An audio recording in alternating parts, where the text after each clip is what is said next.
Hi all, good evening. Today we are going to see two topics. One is box plot and the other one is how to find the outliers from the given data set.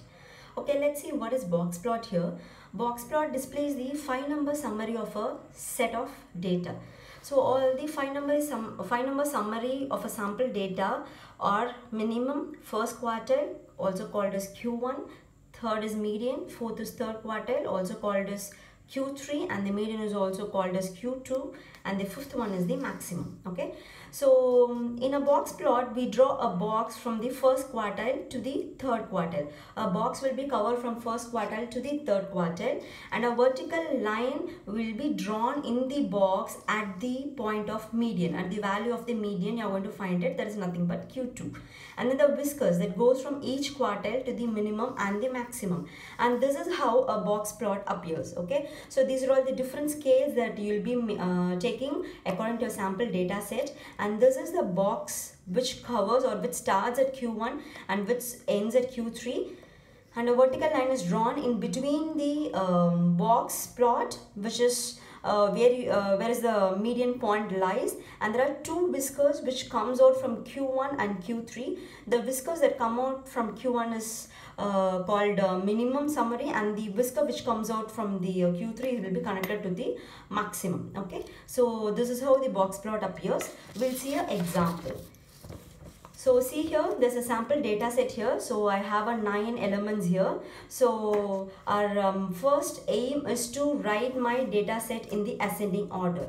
So once I write my data set in ascending order, I have the middle element. Since I have 9 elements here, so I have only one middle element, and that is called as the median. If I have 10 elements, then 2 elements will be considered as a median. So I'll be taking the average of 2 elements, and then that will be considered as the median. Okay, so we'll see that. So in first step, we have to write the data set in the increasing order as per the data set, and then since I have only 9 elements here, so the fifth element will be acting as a middle element in my sample data set, and so my median acts as a 12, which is also called as Q2. Okay, so now after finding the median, so the elements before the median are called the lower half of the data, and the elements which are which lies after the median are called the upper half of the data. Okay, so in step 2, in order to find Q1, we are taking the lower half of the data. So 3, 5, 7, 8 are called the lower half of the data. So since I have 4 elements, I do not have any middle element in order to find the median here. So I'm taking the 2 elements, middle 2 elements, and finding the average of it. I'm finding the 6, and that's 6. So the median of the lower half of the data set after finding the median acts as the Q1.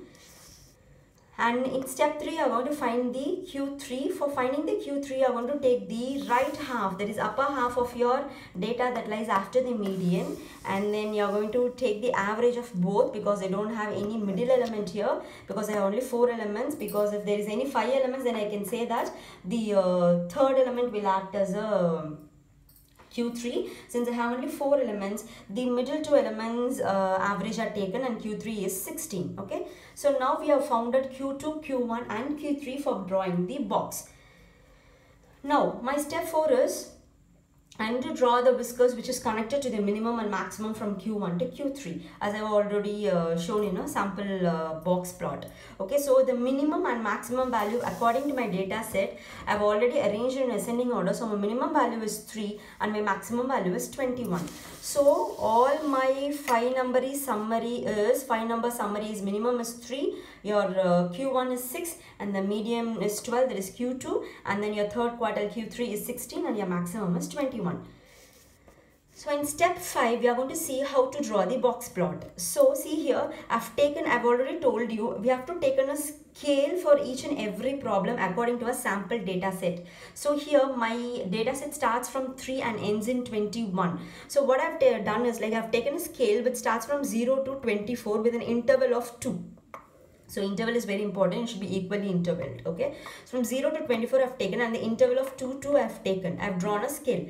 So now as per our sample data set, now Q1 is 6. So see here, I've drawn a line vertical to the 6, and Q3 is 16. So a line which is vertical, like a point which is above 16, a vertical line is drawn, and now I've made a box with this Q1 and Q3. Now my median is 12. So I've drawn a line directly to this point 12. So a median is drawn in the box. Okay, so now I have to draw two whiskers. So these lines are called two whiskers. So Q1 connects to the minimum through whisker, and then Q3 connects to the maximum through the whisker. So now my minimum is 3, so I've kept a point at 3, and my maximum is 21. I've kept a point at 21, and I have connected a whiskers which is coming out from Q1 and Q3. So like this, you draw a box plot for a given sample data set. Now we'll see how to find the outliers in a sample data set. Okay, so interquartile range and outliers.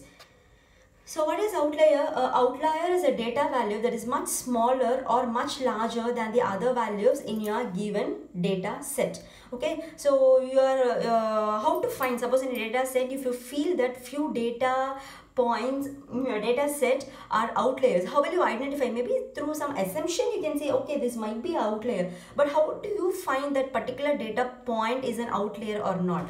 So for that, you have 5 steps to be carried out. So the first one is finding IQR, which is nothing but interquartile range, and the second one is multiplication step, where you are going to multiply your IQR with 1.5, and your third step is your subtraction, where you are going to subtract Q1 minus the result of step 2, and the fourth one is addition, where you are going to add Q3 with the result of, or the value whatever you have got it in step 2, that is your multiplication.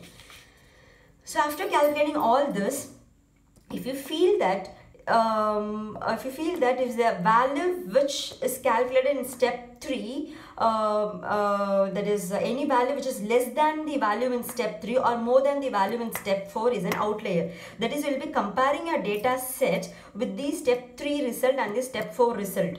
If there is any data set or a data point which do not lies between the value we got it from step 3 and the values you got it from the step 4, then you consider that element as an outlier. So let me calculate for our data set. So I'm going to find the IQR. So just for your